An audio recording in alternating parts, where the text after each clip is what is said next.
Students, हम आप लोगों के लिए हिंदी लिटरेचर में गद्य खंड में फर्स्ट चैप्टर हिंदी के श्रेष्ठ उपन्यासकार मुंशी प्रेमचंद द्वारा लिखित दो बैलों की कथा नामक चैप्टर पढ़ा रहे हैं। ये चैप्टर बहुत ही रोचक है।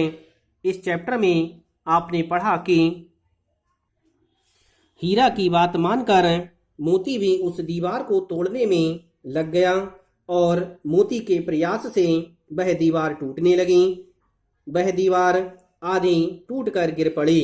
दीवार का गिरना था कि अधमरे से पड़े हुए जानवर चेत उठे। लेखक कहता है कि दीवार के गिरते ही जो जानवर अधमरे से पड़े हुए थे वह भी ऐसा लग रहा था कि जैसे उनके शरीर में चेतना आ गई और वह भी उठ करके खड़े हो गए। तीनों घोड़ियां सरपट भाग निकली, फिर बकरियां निकली, इसके बाद भैंसें भी खिसक गईं, पर गधे अभी तक ज्यों के त्यों खड़े थे।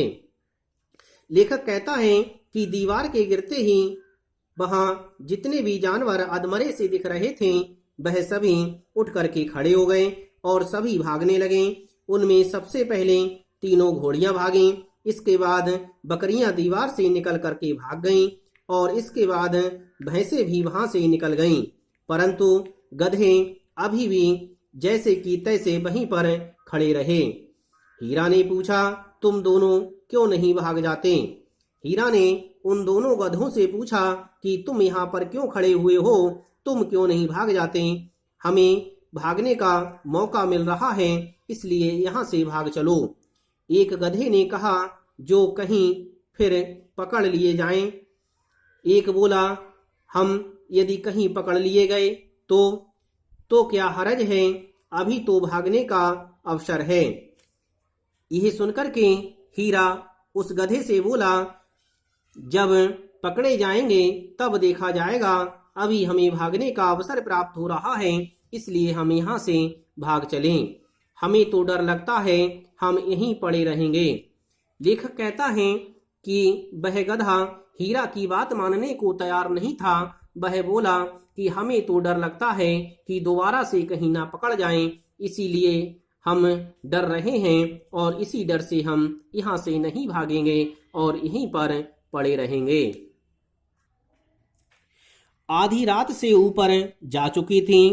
बातें करते करते आधी रात व्यतीत हो चुकी थी। दोनों गधे अभी तक खड़े सोच रहे थे कि भागे या ना भागे, और मोती अपने मित्र की रस्सी तोड़ने में लगा हुआ था। जब वह हार गया तो हीरा ने कहा, तुम जाओ, मुझे यहीं पड़ा रहने दो, शायद कहीं भेंट हो जाए। लेखक कहता है कि आधी रात व्यतीत हो चुकी थी, परंतु वे दोनों गधे यही विचार करते रहे कि हम यहाँ से भागें या ना भागें। उन्हें डर लग रहा था कि कहीं दोबारा से ना पकड़ लिए जाएं, परंतु उधर मोती अपने मित्र हीरा की रस्सी को तोड़ने में लगा हुआ था, परंतु वह उस रस्सी को तोड़ नहीं पा रहा था।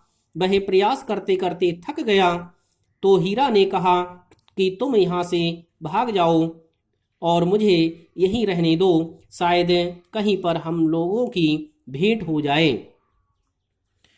मोती ने आंखों में आंसू लाकर कहा, तुम मुझे इतना स्वार्थी समझते हो?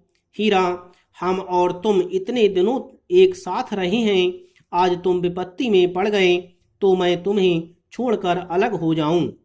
लेखक कहता है कि हीरा की बात को सुनकर के मोती बहुत दुखी हुआ और उसकी आंखों में आंसू आ गए और उसने कहा कि हे मित्र, तुम मुझे इतना स्वार्थी मत समझो, क्योंकि हम बहुत दिनों तक साथ रहे हैं और जिएंगे तो भी साथ जिएंगे, मरेंगे तो भी साथ मरेंगे।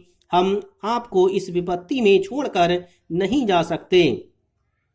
आपने मुझे इतना स्वार्थी कैसे समझ लिया कि मैं तुम्हें विपत्ति में छोड़कर यहाँ से चला जाऊंगा?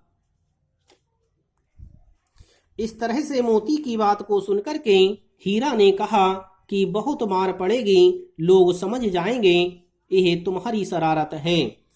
हीरा मोती से बोला कि बहुत मार पड़ेगी, क्योंकि जब लोग यहाँ पर आएंगे तो ये समझ जाएंगे कि यह तुमने ही किया है, तुमने ही यह दीवार तोड़ी है और तुमने ही यहाँ से सभी जानवरों को भगाने में मदद की है। इस तरह से तुम्हारी बहुत पिटाई लगेगी, इसीलिए तुम यहाँ से भाग जाओ।